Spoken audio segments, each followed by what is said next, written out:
تمہیں میری کہیں بات سمجھ نہیں آتی؟ میں نے کہا تھا کہ اونچا مت بولنا۔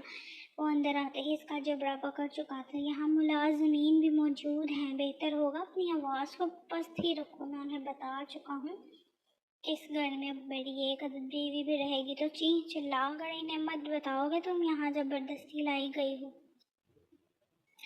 ورنہ وہ تمہارا موازنہ ان عورتوں سے کریں گے جنہیں میں اکثر اسی کمرے میں ٹھہراتا ہوں، جن کا ذکر اکثر تمہارے لبوں پر ہوتا ہے، اور مجھے نہیں لگتا تم خود کو ویسی عورت کہلانا پسند کرو گی۔ تو بہتر ہوگا کہ تمیز کے دائرے میں اس کمرے میں رہو۔ اگر میرے کمرے کی کسی بھی چیز کو تم نے ہاتھ لگایا تو اچھا نہیں ہوگا، سمجھی تم؟ وہ غصے سے بولا تھا کیونکہ وہ اس کا دل اپنی جانب کھینچ رہی تھی۔ وہ اس کے کھلے ٹریک سوٹ میں کوئی گڑیا لگ رہی تھی۔ وہ اس پر ایک نگاہ ڈالتا، دوبارہ سے باہر نکل کر دروازہ لاک کرنے لگا کہ بنفشہ نے اسے پکارتے اس کا بازو پھرتی سے پکڑا تھا۔ ارمغان، مجھے بھوک لگی ہے، وہ قدرے نارمل لہجے میں بولی۔ کیوں؟ ولی کے ہاتھ سے بڑھ کر بریانی کے چمچ کھانے کے باوجود تمہیں ابھی تک بھوک لگی ہے؟ وہ سب سے بولا تو بنفشہ کا دل تیز تیز دھڑکا تھا۔ آنکھیں بے یقینی سے پھیلی تھی۔ وہ یہ بھی جان گیا تھا۔ وہ سوچتی سر جھکا گئی تھی۔ وہ دروازہ زور سے بند کرتا نکلا تو اپنے بالوں میں ہاتھ پھنساتی انہیں شرمندگی کے احساس سے جھٹکنے لگی جو انتہائی بری طرح ایک دوسرے سے الجھے ہوئے تھے۔ ایسا معلوم ہو رہا تھا کہ ریشمی داغوں کی گرہیں لگی ہوں۔ وہ آئینے کے سامنے جاتی اور مکان کا وہی ہیئر برش اٹھا چکی تھی جو اس کے سامنے اس نے پٹھا تھا، پھر انہیں آہستہ آہستہ سے ہلانے لگی تو ولی کا ان باتوں کو نرمی سے چھونا بھی گندا سا لگا، لیکن اب ارمغان کی وجہ سے ان میں گرہیں سی پڑ رہی تھی۔ لیکن اس کے باوجود ارمغان کا ان بالوں کو چھونا تباہ کرنا اسے اتنا برا نہیں لگا تھا۔ وہ محرم اور نامحرم کے بارے میں سوچی تڑپ رہی تھی۔ خود پر غصہ اور اشتعال بڑھنے لگا تو بالوں کو برش اتنی لاپرواہی سے کرنے لگی تھی کہ وہ ٹوٹ کر گر رہے تھے لیکن سلجھ نہیں رہے تھے۔ ان میں بار بار برش اٹک کر زمین پر گر رہا تھا۔ وہ آنسو بہاتی عجیب جذبات سے دوچار تھی، نہ اپنے جذبات سمجھ میں آ رہے تھے نہ اپنے دل کی بات سمجھ رہی تھی۔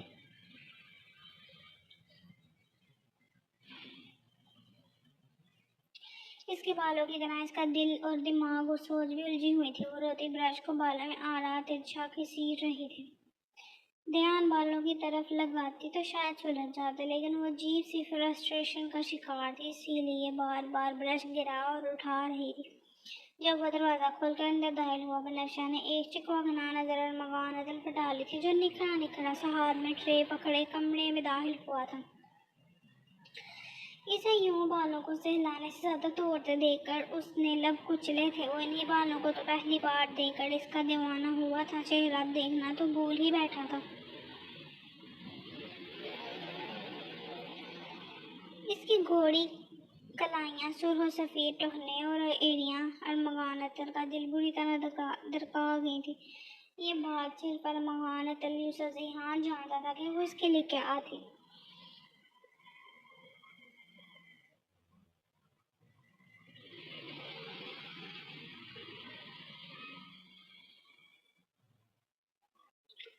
یہاں آؤ، پہلے کچھ کھا لو، ٹھنڈا ہو جائے گا۔ ارمغان عطر نے ٹرے میں موجود برگر اور فاسٹ فوڈ کی طرف اشارہ کیا تھا۔ وہ اس کے کہنے سے پہلے ہی آرڈر کر چکا تھا۔ وہ جانتا تھا کہ وہ ایسی چیزیں خوش ہو کر کھاتی ہے، تو اس نے اس کے لیے وہی منگوا لیا تھا کیونکہ شیف کو کچھ بھی بنانے میں وقت لگنا تھا۔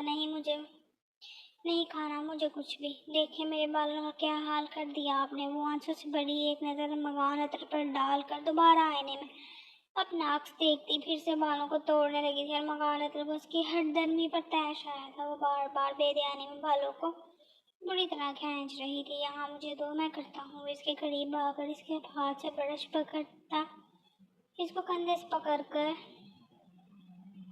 آئینے کے سامنے اسٹول پر بٹھا چکا تھا، پھر اس کے گھنے لمبے بالوں کی پارٹیشنز کرتا انہیں پہلے انگلیوں سے سہلانے لگا تھا۔ وہ اتنے آرام اور پیار سے اس کے بال سہلا رہا تھا کہ بالوں کو سیدھا کرنے سے پہلے ان کی جڑوں پر دوسرے ہاتھ کی انگلیاں رکھ دیتا تھا تاکہ بالوں کے کھنچنے سے اسے تکلیف نہ ہو۔ پھر اس کے بالوں میں نرمی سے برش کرنے لگا تھا. آرام سے کریں, مجھے درد ہو رہا ہے. وہ ذرا سا بال کھینچے جانے کر بولی تھی, جبکہ ارمغان نے حیرت سے اسے دیکھا تھا جو خود بالوں کو بے دردی سے سہلا رہی تھی اور اب اتنی احتیاط کے باوجود رونا دھونا کر رہی تھی.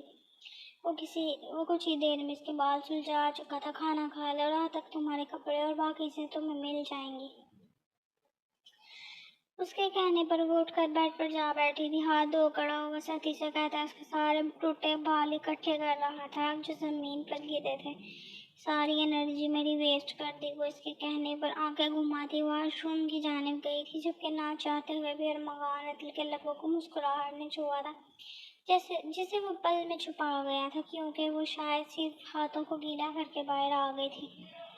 وہ فوراً سے ونگز اٹھا کر کھانے لگی تھی, جبکہ ترچھی نگاہ سے ارمغان عطل کو بھی دیکھ رہی تھی جو اس کے بالوں کو باسکٹ میں پھینکنے کی بجائے کسی پیکٹ میں ڈال کر ڈریسنگ ٹیبل کی سب سے نچلی ڈرا میں رکھ رہا تھا. وہ ناسمجھی سے اپنا برگر کھانے لگی تھی, لیکن اسے باہر جاتے دیکھ برگر واپس رکھ چکی تھی. آپ کہاں جا رہے ہیں؟ اب اس کی پوچھ دیکھتی بولی. کیوں؟ وہ تیور بگاڑے بولا. ہم واپس حویلی کب جائیں گے؟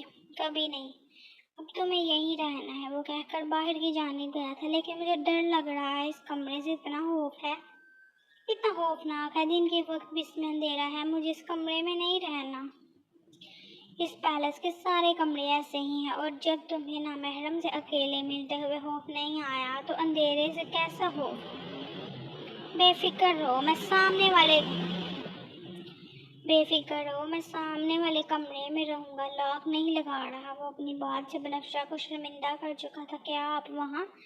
نہیں, پلیز یہیں رہ لیں. وہ درد دل کے ساتھ بولی. بنفشہ گل, میرا دل بھی نہیں چاہ رہا کہ تمہارا یہ بھیانک چہرہ دیکھوں. تمہارے پاس اس کمرے میں رہا تو تمہارے لیے بہتر نہیں ہوگا, اور میرا بھی دم گھٹ جائے گا. اب میں تم سے دور رہوں گا, اور تم بھی اپنی حد میں رہنا. دروازہ لاک نہیں کر رہا, اس کا مطلب یہ نہیں کہ تم یہاں سے بھاگ سکو گی. وہ کہتا دروازہ زور سے بند کر کے باہر نکلا تھا, جبکہ بنفشہ گل کو اس کی بات سن کر ذرا خوشی نہیں ہوئی تھی. تو پہلے دن سے چاہتی تھی اس سے دور رہے, تو اب جب وہ دور رہنے کا فیصلہ کر چکا تھا تو اسے اچھا کیوں نہیں لگ رہا تھا؟